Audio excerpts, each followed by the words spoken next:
Hi students, how are you? I hope you are doing well at home. आज की इस class के अंदर हमारी जो 8th क्लास की मेन रीडर है हनी ड्यू, उसका जो वेरी फर्स्ट चैप्टर है the best Christmas present in the world, दुनिया का क्रिसमस का सबसे अच्छा तोहफा, और इसके जो राइटर है वो है माइकल मोरपुर्गो, उसके बारे में हम पढ़ेंगे। सबसे पहले तो मैं आपको ये बेसिक पेरिफ्री दे देता हूँ कि स्टोरी के अंदर हम क्या पढ़ने वाले हैं, ताकि आपको स्टोरी अच्छे से समझ आ जाए। ये जो स्टोरी है वो काफ़ी इंटरेस्टिंग भी है और काफ़ी एजुकेटिंग भी है, और इस स्टोरी का जो मोटिव है वो भी काफ़ी अच्छा है। यानी इस स्टोरी के अंदर जो मैसेज कन्वे किया जा रहा है वो काफ़ी अच्छा है, काफ़ी ज़्यादा हार्ट टचिंग है। जो नरेटर है माइकल मोरपुर्गो, वो इस पूरी स्टोरी को नरेट करते हैं। ये वर्ल्ड वॉर फर्स्ट के दौरान जर्मनी व इंग्लैंड के बीच में हो रहे वॉर के दौरान की एक स्टोरी है जो क्रिसमस के आसपास होती है।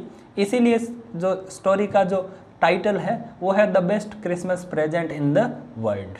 वैसे तो प्रेजेंट यानी वर्तमान होता है, लेकिन यहाँ पर प्रेजेंट मीन्स है गिफ्ट, तोहफा। इस चैप्टर के अंदर जो इंग्लैंड की आर्मी है उनका जो कैप्टन है उनका नेम है जिम मैकफर्सन, और जो जर्मनी की आर्मी है उनका जो कैप्टन है उनका नाम है हैंस वॉफ, और जो जिम मैकफर्सन की जो वाइफ है उनका नेम है कोनी।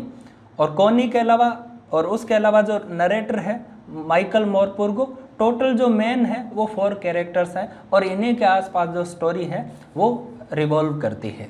So let's start the chapter. Before you read, पढ़ने से पहले, there are some dates or periods of time in the history of the world that are so significant that everyone knows and remembers them। ये बोल रहे हैं कि कुछ ऐसी तारीखें या कुछ ऐसी घटनाएं होती है हिस्ट्री के अंदर जो इतनी महत्वपूर्ण होती है कि हर एक इंसान उनके बारे में जानता है और हर एक इंसान को वो याद रहती है।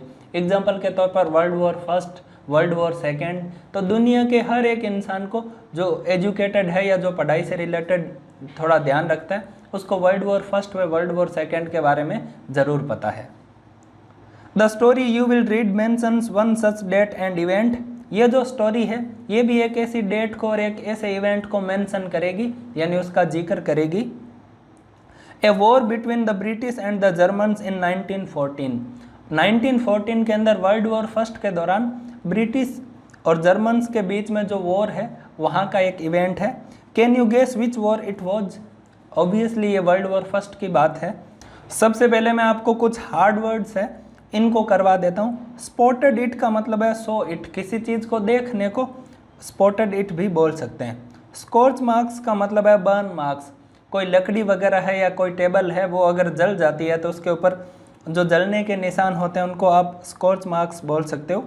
वॉज गोइंग फॉर का मतलब है वॉज सेलिंग फॉर, ये इनफॉर्मल इंग्लिश में यूज होता है। रीस्टोर, रीस्टोर मीन्स है रिपेयर, यहाँ पर रीस्टोर का मतलब रिपेयर है। Veneer, a thin layer of plastic और decorative wood on furniture of cheap wood. जो सस्ती लकड़ी होती है जैसे कि प्लाईवुड, उसके ऊपर जो एक कवर लगाते हैं हम, एक परत लगाते हैं, एक लेयर लगाते हैं, उसको विनीर बोलते हैं। डे टू डे लाइफ में सनमाइका बोलते हैं लोग इसको, विनीर। तो स्टार्ट करते हैं इस चैप्टर को। नरेटर है वो इस चैप्टर को नरेट करते हैं। आई spotted it in A junk shop in Bridport. ये राइटर बोलते हैं कि ब्रिडपोर्ट नाम की जगह पर एक जंक शॉप यानी कबाड़ की दुकान के अंदर या सेकेंड हैंड जो चीज़ें मिलती हैं उस दुकान के अंदर मैंने इसे देखा था। ए रोल टॉप डेस्क, एक रोल टॉप डेस्क को, डेस्क यानी एक टेबल को, मेज को। The man said it was early 19th century.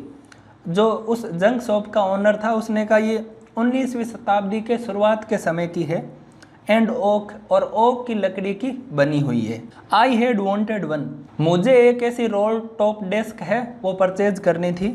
But they were far too expensive, चूँकि रोल टॉप डेस्क थी वो काफ़ी ज़्यादा महंगी थी, इसलिए मैं खरीद नहीं पा रहा था। ये राइटर है वो बोलते हैं। This one was in a bad condition, और फिर राइटर बोलते हैं कि ये जो रोल टॉप डेस्क जो मैंने जंक शॉप यानी कबाड़ की दुकान या सेकेंड हैंड सामान मिलने की दुकान के अंदर देखी थी, ये काफ़ी बैड कंडीशन में थी।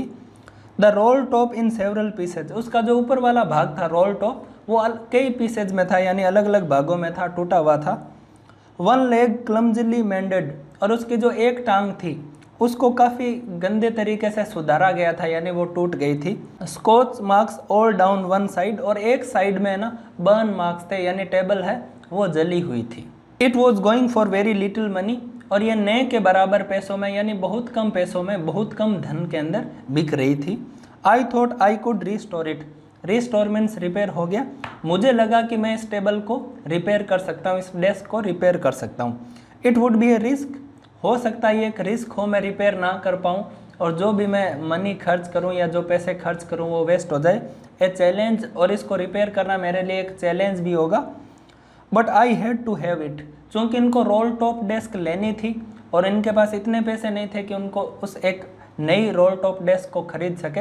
ये काफ़ी लंबे टाइम से राइटर है, उसको ख़रीदना चाहते थे, तो उनको लगा कि ये बैड कंडीशन में मैं इसको रिस्टोर कर लूँगा यानी रिपेयर कर लूँगा। I paid the man and brought it back to my work room at the back of the garage. Garage के पीछे उनकी जो वर्क रूम था वहाँ पर उसको लेकर आ गए और उस आदमी को पैसे दे दिए थे। I began work on it on Christmas Eve. Christmas Eve यानी क्रिसमस की जो पूर्व संध्या है उस समय मैंने इस पर काम करना स्टार्ट कर दिया। तो आपको अभी से पता चल चुका है कि ये जो स्टोरी है ये स्टार्ट हुई है, ये क्रिसमस के आसपास ही स्टार्ट हुई है, इसीलिए इस स्टोरी का जो नेम है वो है the best Christmas present in the world. और ये जो तोहफा क्या होने वाला है ये मैंने जानबूझकर आपको अब तक नहीं बताया, यह आपको एंडिंग में ही पता चलेगा और आप खुद बोलेंगे कि हाँ सर वाकई में ये जो प्रेजेंट है, ये जो गिफ्ट है ये बेस्ट है। I remove the role top completely and pulled out the drawers. तो इस राइटर ने सबसे पहले क्या किया कि उस डेस्क के ऊपर जो रोल टॉप था उसको एक कम्प्लीटली हटा दिया और ड्रॉर्स थी उनको बाहर निकाला ऐसे, यानी बाहर खींचा यानी ओपन अप किया। The veneer had lifted almost everywhere. और उस रोल टॉप डेस्क जो चीप वुड यानी एक सस्ती लकड़ी का बना हुआ था उसके ऊपर जो परत लगी थी, जो लेयर लगी थी, वो हर एक जगह से बाहर आ चुकी थी यानी उखड़ चुकी थी। It looked like water damage to me. ऐसा लग रहा था कि ये जो विनीर है ये वाटर ने इसको उखाड़ने में हेल्प की है, यानी वाटर की वजह से ये उखड़ा है। आपको पता है कि लकड़ी को अगर वाटर के अंदर छोड़ दिया जाए तो वो ख़राब हो जाती है। अब कुछ ग्लोसरी या कुछ वोकेबलरी और है वो भी मैं आपको समझा देता हूँ ताकि आगे वाला जो पोर्शन है वो आपको अच्छे से समझ आ जाए। Taken their toll on means damaged. किसी चीज़ को डैमेज करने के लिए ये पूरी फ्रेज यूज हुई है। स्टक फास्ट का मतलब है सट टाइट, एकदम अच्छे से जिस चीज़ को टाइटली बंद कर रखा हो उसको स्टक फास्ट बोल सकते हैं। स्क्रपल्स का मतलब है feelings that make you hesitate to do something wrong.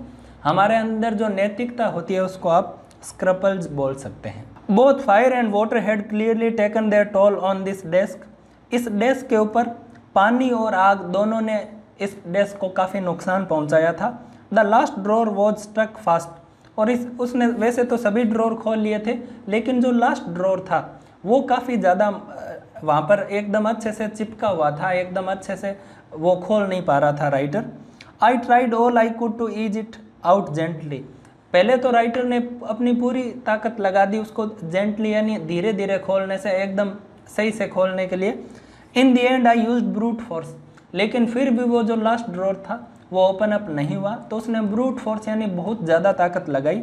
I struck it sharply with the side of my fist. और उसने अपनी जो मुट्ठी थी उसके किनारे से जोर से उस ड्रॉर के ऊपर मारा।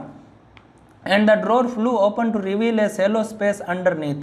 और फिर वो ड्रॉर खुल गई लेकिन उसके अंदर है ना अंदर एक सीक्रेट था, ए सीक्रेट ड्रॉर, एक सीक्रेट ड्रॉर और थी यानी उस ड्रॉर के अंदर भी एक छोटी ड्रॉर थी। There was something in there. और उस जो पार्ट था उसके अंदर कुछ था। I reached in and took out a small black tin box. और उसने अपना हाथ अंदर डाला और उसके अंदर एक छोटा ब्लैक टिन बॉक्स था। Sellotaped on the top of it was a piece of lined note paper.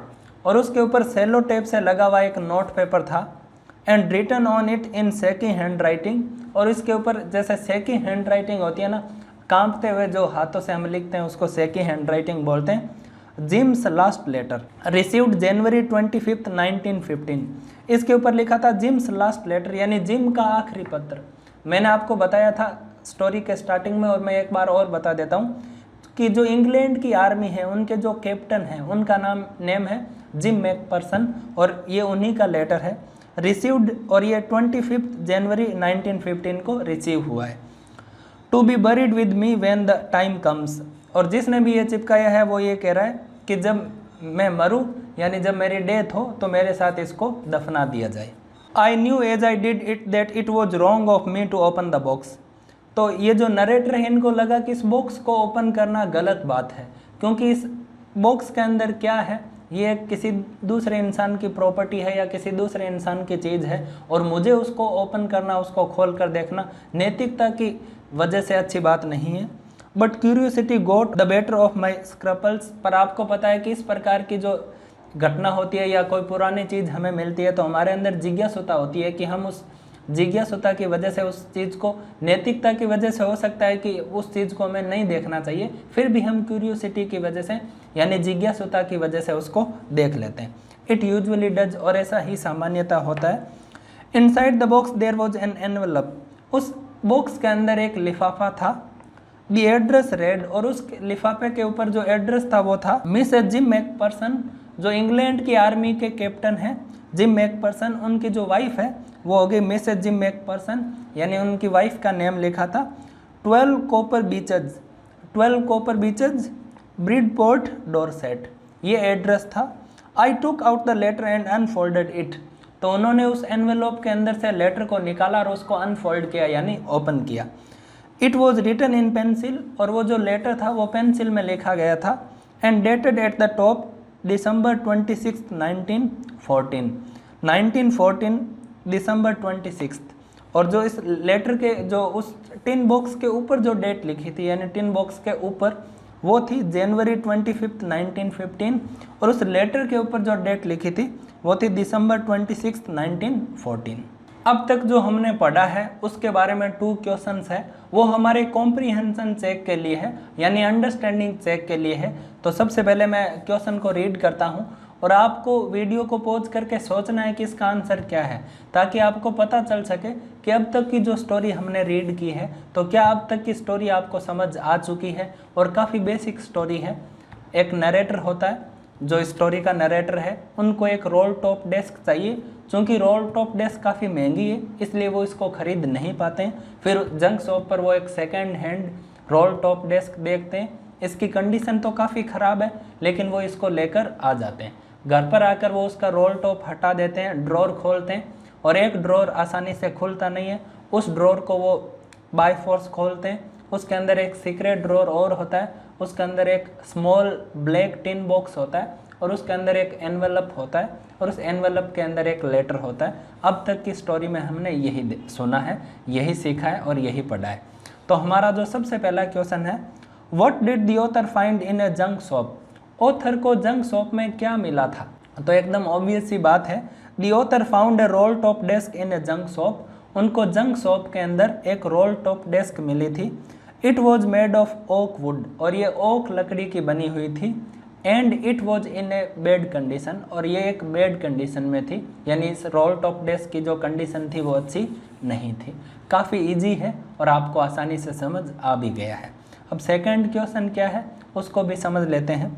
What did he find in a secret drawer.